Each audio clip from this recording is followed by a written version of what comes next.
that's a huge debate in the AI world right now. I have to say that I am optimistic that we could someday reach a level of intelligence that is human-like. I'm not sure that we will ever fully recreate humanity in a machine, but I do think that we can recreate some of the types of learning that humans are capable of. We're not quite there yet. I think it'll be a while, especially with the approaches that we've been using for like the last 50 years. I think the paradigms are starting to change a little bit about how we look at artificial intelligence, and I think in that way things can evolve faster. But I can't definitively say, yes, for sure, we will have, sure. sentient. Like I said, I knew that was a speculative question, for sure. But yeah. Okay, so let's get into the science of pleasure. In your analysis, why do we become attracted to certain people and perhaps not attracted to others? Is that a neurochemical reaction going on there? Well, everyone has different preferences for what they like, but aside from that, there are general tendencies that we see. For example, there was research that was done where they had photographs of people's faces, and people were asked to rate them by attractiveness, most attractive to least attractive. Mm-hmm. And what they found was that the faces that were rated as most attractive were more symmetrical. So the theory was, we perceive beauty as symmetry, and therefore the most attractive people have symmetrical faces, which it may be true if you ask people to pick out what faces they think are most beautiful. Maybe those are the symmetrical ones, but those aren't necessarily the ones that we're attracted to sexually, because, as living humans, we are drawn to complexity, and when something is just slightly not perfect, and I'm not talking like a grotesque face. No, not disfigured or disformed. Slightly asymmetrical. Right. We're actually drawn to those more than we are to the perfectly symmetrical face. And part of that has to do with our brain is kind of primed to notice inconsistencies, things that are not quite right. We want to figure out why. So we spend more time looking at those objects, trying to figure them out, kind of. And the longer you interface with something, the more of an attraction you feel to it. Is that Sorry, go ahead. No, go ahead. I was going to say, is that the longer that you interface with something in a positive way? Because clearly we could interface with negative things, and it wouldn't necessarily be an attracting situation, would it? Well, it kind of goes both ways, and it's really complicated. Especially if you want to talk about oxytocin. People call that like the cuddle hormone or the love hormone. Well, it's not really love; it's bonding. It's attraction, but that's not necessarily a positive thing. Huh. Yes, oxytocin, it does strengthens bonds that are already there. So if you are attracted to something in a positive way and someone administers oxytocin, you're going to form a stronger bond with that object that's pleasurable. But they've also found that oxytocin increases like stereotypes and prejudice behaviors. Really? And, in-group, out-group bias. And that's because, you already have a bias against an out-group person. Maybe you already have negative feeling towards them, and the oxytocin will strengthen that feeling. Oh. So it's not really a love hormone. It's kind of like a bonding hormone. Well, what about... You think about it with love and sex, yes, then it is kind of a cuddle hormone, but there are other situations where it's not the case. Okay, I have like two questions here for you off of that. Okay, so what about, first of all, what about dopamine? How does that, is there a love hormone necessarily per se? Not really, no. So, okay. Yeah, it's not that easy. It's kind of like all of the conditions have to be right in order to, trigger that love feeling. There's a lot of factors that come into play. But if dopamine is triggered when we experience pleasure, motivation, mystery triggers dopamine, things, novelty triggers dopamine, that kind of thing. So people that are, novelty seekers, I call them dopamine junkies because, you're constantly looking for that next hit of dopamine to trigger that pleasure response, and it's kind of like a positive feedback loop.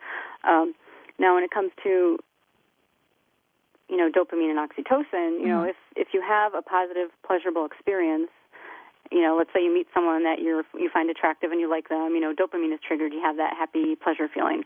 And then let's say you spend more time with them and you start developing a deeper bond, and the arousal and the stimulus is even stronger. Let's say when you have sex and you experience orgasm, then oxytocin is triggered. Well, suddenly now you're way more bonded than you were when you just felt dopamine because, you have that extra dose of oxytocin. Okay. And so it's kind of like, I call it the DO combo, dopamine oxytocin combo. And that's why when you have sex with someone, you suddenly feel more attracted to them because you've now strengthened that bond. So is this chemical process different based on your gender? I mean, is this really, because that sounds like stereotypical of what goes on with most women, but, I've certainly know that the stereotype of men can be like, they pass out after, they're done with orgasm or whatever.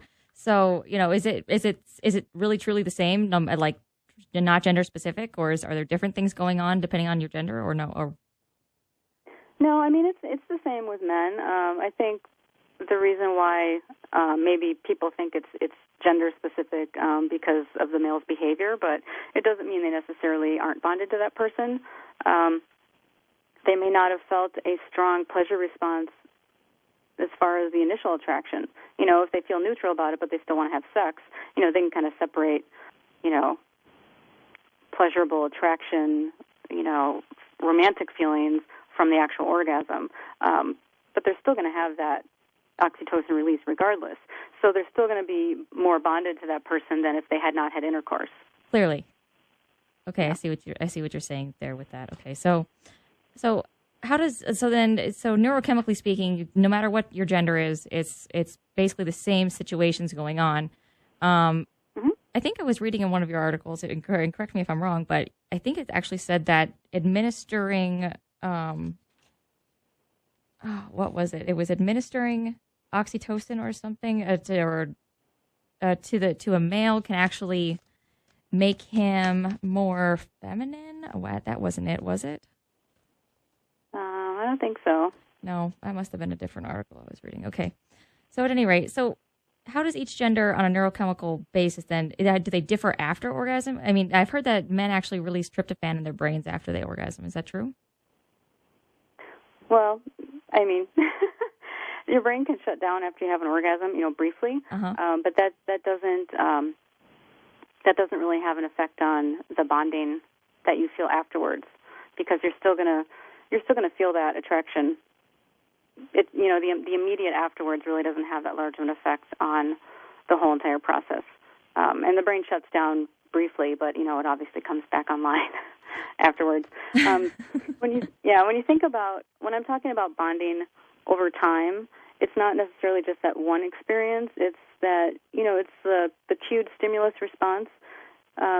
Sex cues the dopamine oxytocin release, and so the next time you're in a situation that looks like it's a sexual experience, it's going to automatically trigger that cue response. So you're going to feel that drive to engage in that behavior. It's not like because the brain shuts off after you have an orgasm that your brain isn't going to remember what it felt like to have it initially, a week ago. It's still going to be there. Sure. So something else that I remember you had just said, like that we're attracted to novelty, right?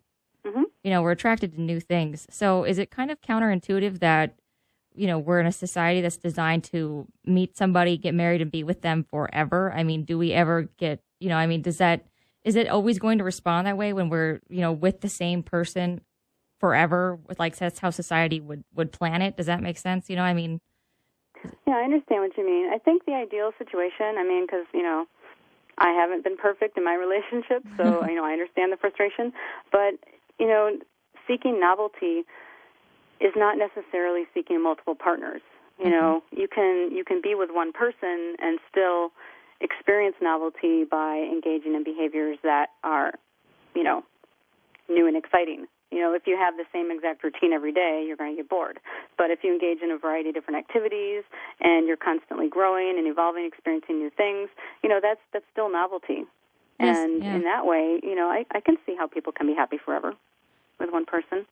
Okay, so that's an interesting concept. So then you're saying that challenging, you have to continue to challenge each other. You would say maybe perhaps. Keep things. Because doesn't it seem? It seems to me in some of the situations I see, people tend to stop growing and learning after they get in relationships, and they get kind of stagnant very easily. Yeah, and it really depends on the person. And really, the worst combination would be, one partner that is stagnant and the other one that wants to evolve, because then you suddenly have this disconnect where one person is the novelty seeker, the other one maybe not so much, and then you have the incompatibility just grows over time. So really it's finding a partner that is evolving at the same rate or desires the same level of novelty, and I see that as being more compatible than similar interests, so to speak. You know, you can have different interests, but if you both have the same desire to grow at the same speed or rate, I think that's more important for happiness. Do you think that people actually lose a desire to continue to evolve? I think some people do. I've definitely seen it. I don't understand why, because I'm one of those novelty junkies. Oh yeah, so totally. I'm constantly evolving, and for me, that's what I seek in a partner. Definitely, I see what you're saying. Yeah, I was just thinking. It seems like that there seems to be a proliferation of perhaps people that just kind of get stuck doing something that's just absolutely redundant, or they just get sucked into things that are very dry and slow moving. Yeah, I mean, it's easy to get stuck in a rut, and I've actually advised people, if they feel like they're stuck in a rut and they're not happy, do something different. Get a new hobby, and do it together. Experience something new together. Go on a vacation. Because when you're experiencing the novelty, and you're with someone that you care about already, that's going to strengthen that bond. Okay. So I see that we're almost coming up to a break here shortly, so I'm going to pose this question to you, but you may have to answer it on the other side. But if most all of our behaviors and emotions then are the result of our neurochemistry, and I think that you kind of addressed this earlier when you were saying that, we aren't necessarily, you believe in free will. I said, to what extent are we a slave of our neurotransmitters? Because it definitely seems that there's a paradigm there that we could actually, some might say that, hey, does love even really exist? Does it even really exist, or is it just, how is that bond deeper than just these chemicals going on? I mean, what does that allude to? Does that go back to the fact that there is a consciousness there, and, there's deeper connections that we don't totally understand? How do we explain that? Actually, wow, that's a big question. Yeah, well, you'll have to think about it over the break, and I'll have to pose it to you on the other side, because we are coming up to a break. This is Raw Dialogue. You're listening to I'm Allie Donovan. Join me again on the other side.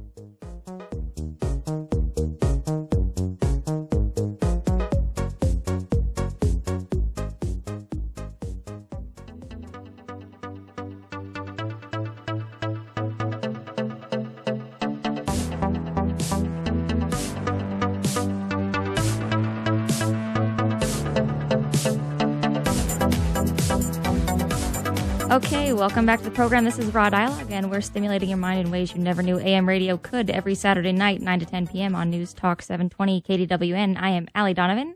We are joined by researcher, psychologist, and writer, neurologist, Andrea Kuchevsky. I forgot you've got so many little titles there. Discussing the science of pleasure. Andrea, before we got interrupted by the break, I was asking you an incredibly complex question. So let me see if I can narrow it down for you, something a little bit more specific and easier to wrap your brain around. So